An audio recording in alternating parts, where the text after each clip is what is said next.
You have been lied to about what death is. Not by anyone cruel, just by people who did not know. But Helena Blavatsky believed some people had known long ago and had written it down before it was buried. She spent her life digging it back up. She read the Tibetans who gave the passage 49 days and mapped every one of them. She read the Egyptians who carved the same road on the inside of tombs no living eye was meant to see, and she said they were not two beliefs. They were two halves of one map. Here is what the map says. Death is not the moment the lights go out. It is the moment they come back on somewhere else, and you are asked a question you have had your whole life to prepare for, and almost certainly did not. Stay with me, because the first stage begins faster than you think. And what Blavatsky said you do in it changes everything that comes after. Start where every version starts, the seconds after the last breath. The Tibetan text is called the Bardo Thodol. In the West, it is known as the Tibetan Book of the Dead, but that is not what the name means. It means liberation through hearing in the intermediate state. It is not a book about the dead. It is a book read aloud to the dying and the newly dead for hours by someone still living. A voice in the room, guiding a traveler who can no longer answer. The text divides the passage into 3 stages, and it names them. The Chikai Bardo, the moment of dying. The Chonyid Bardo, the confrontation with what comes after. And the Sidpa Bardo, the long pull toward whatever comes next. 3 rooms, 1 corridor, 49 days. The first room is the one the Tibetans feared losing most. In the Chikai Bardo, they said, a light appears, not a metaphor, a clear, formless, overwhelming light, arriving the instant awareness comes loose from the body. The text calls it the clear light, and it says this light is what you actually are when nothing is left holding a shape around you. And they said almost everyone fails it the same way. The light is so total that the mind, still gripping the habits of a person, flinches. It wants a face. It wants a name. It wants to still be somebody. And in flinching, it turns from the one exit that leads straight out and falls into the second room, where the rest of the 49 days are waiting. Blavatsky recognized this immediately. She called the state that follows Kama-loka, the desire world, the passage the ordinary person enters after death. She described the same trap in her own words. The soul carries its cravings across the threshold, and those cravings become the walls of everything it then sees. Hold on to that idea, because it is the key to the whole passage, and the Egyptians built an entire underworld on it. Here the Tibetan map turns strange, and then the Egyptian one clicks into place beside it. In the second room, the Chonyid Bardo, the Bardo Thodol, describes the newly dead meeting a procession of figures. For the first days, radiant ones, serene, luminous, almost unbearable in their beauty. Then the procession turns. The radiant figures give way to wrathful ones, vast flame-wreathed, terrifying forms that fill the sky of that world day after day, each one more overwhelming than the last. And the text says something that most people miss. It tells the dead over and over in plain words, none of these figures are real. The peaceful ones are your own mind. The wrathful ones are your own mind. They are its loves and its terrors, thrown outward and met as if they were standing in the room. The beautiful ones are not a reward, and the monstrous ones are not a punishment. They are a mirror held up at full brightness. Recognize them as yours, the text says, and they dissolve. There was never anything in the corridor but you. Fail to recognize them. Run from your own reflection, and the running carries you down into the third room, the Sidpa Bardo, where the pull toward rebirth begins.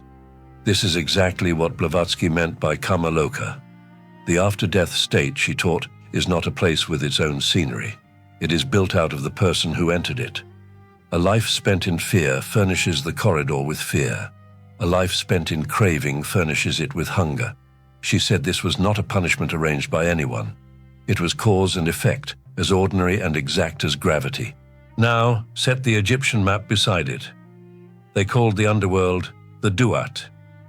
Even the sun had to cross it every night, through 12 hours of darkness, gate after gate. And at each gate a guardian demanded to be named correctly before it would open. For a long time, scholars read this as superstition. Blavatsky read it as the same teaching in a different costume. The gates are the stages of the passage. The naming is recognition. Know what you are looking at, and it opens. Fail to, and you are stopped. And at the center of the Egyptian passage sits a single object, a set of scales. What they weighed on it is not what you would guess. The Egyptians called it the weighing of the heart, and they wrote the procedure down in the Book of the Dead with the precision of a court record. The dead person is led into a hall. The Egyptians called it the Hall of Two Truths. Waiting there are 42 assessors, one for each of the ways a human life can go wrong. And before the scales are even touched, the dead must speak. Not a plea, not a prayer, a list. 42 declarations, each one beginning the same way. I have not. I have not killed. I have not stolen. I have not spoken lies. I have not made another weep. Scholars call it the negative confession, and it may be the oldest formal examination of a human life anywhere on earth. Then the weighing. The heart is set on one side of the scale because for the Egyptians the heart was the seat of memory and of every deed, the complete record of what a person actually was. On the other side, a single feather. The feather of Ma'at, the principle of truth and balance. The jackal-headed god Anubis steadies the scale. Thoth, the scribe, stands ready to record the result. And beside them waits a creature. The Egyptians drew part crocodile, part lion, part hippopotamus. Her name was Amit, the devourer. If the heart proved heavier than the feather, weighed down by the life it had carried, Amit consumed it. And the person did not continue. It is easy to hear all of that as a courtroom. Blavatsky said it was closer to a mirror, because look at what is actually being tested, not belief, not loyalty to a god. The 42 declarations are about what you did, and the scale reads what you were, and nothing else. The uncomfortable thing all three traditions share is that in the passage nothing can be hidden and nothing can be spun. The Tibetan dead meet the exact contents of their own mind. The Egyptian dead watch their own heart weighed against plain truth. And Blavatsky said the being in Kama-loka relives what it actually was, stripped of the story it told itself while alive. That is the real test. Not whether you were good enough for someone else, whether you can look at what you were without flinching. Which raises the question the Tibetans answered most directly. If the corridor is built out of your own mind, can you change what you meet there? They said yes, and they said there was a window. This is the turn, and it is the reason the whole thing was ever written down. The 49 days are not a sentence being served. They are a window standing open. The Tibetan teaching is that at every single stage there is another chance to recognize what is happening, and that the recognition itself is the way through. That is why the text is read to the dead for the full 49 days. Recognition can come late. It can come near the very end. As long as the window is open, the exit is there. Blavatsky's version of the same idea has a stranger edge to it. She taught that the passage through Kama-loka ends in what she called the second death. Not a horror in her telling, but a shedding. The part of you that was only appetite and habit falls away, like a garment finally too worn to hold together. And what is essential in you passes on without it. What you feed during life, she warned, is what you will have to shed after it. Feed the appetites, and the shedding is long. Feed the essential, and it is short. The corridor, in other words, is exactly as long as the part of you that cannot let go. And here all three traditions say the same practical thing, the thing Blavatsky cared about most. The passage is far easier if you have already seen it once, while you are still alive. The Tibetans trained for it directly, rehearsing the stages in meditation. The Egyptians built it into temple initiation, a staged and deliberate death the initiate walked through and returned from. Blavatsky called her version conscious work on the self, the slow effort of meeting your own contents honestly before the body forces the issue. The point is not the method. The point is that every one of them treated life as preparation and death as the exam. Which is where they said the modern person stands at the greatest disadvantage in all of history, and it has nothing to do with what you believe. Older cultures kept death in the room. They rehearsed it, spoke of it plainly, taught the map to children. The Egyptian schoolboy copying the negative confession. The Tibetan family that knew which text would one day be read at their bedside.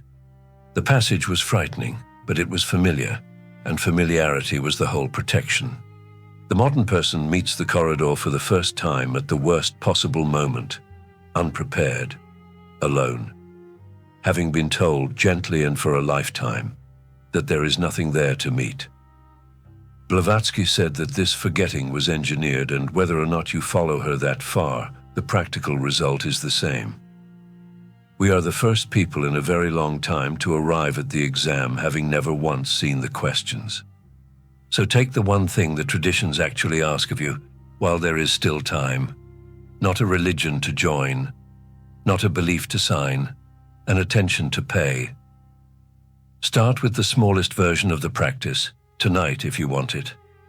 Sit somewhere quiet and run the Egyptian examination on one single day, this day, honestly. What did I do? What did I avoid? What would the scale read? That is the whole exercise. The traditions would tell you that 10 minutes of that done often is worth more than a lifetime of believing the right things. Because the corridor does not ask what you believed, it asks what you were and whether you can bear to look at it. That is the entire instruction. Everything else is detail. So we come to the last question, the one place the three maps stop agreeing. The Tibetans said that at the end of the 49 days, if you have not found the exit, you are drawn back. Pulled through the Sid Pabado toward a new birth, a new body, another life spent forgetting all of this again. The Egyptians spoke of a country beyond the scales for those whose hearts came through. And Blavatsky said something stranger than both. She said the 49 days are only the corridor, that what waits at the far end for most people is not rebirth and not judgment, but a long and dreamless rest she called Devachan, a state she described in a detail no other modern writer dared to. What happens in Devachan, and why she said almost no one leaves it awake, is where we are going next. For now, sit with the one thing all of them agreed on. You will walk this passage. Everyone hearing these words will. And the only preparation any of them ever offered was to start looking honestly now, while looking is still a choice. We are with you. We will see you in the next one.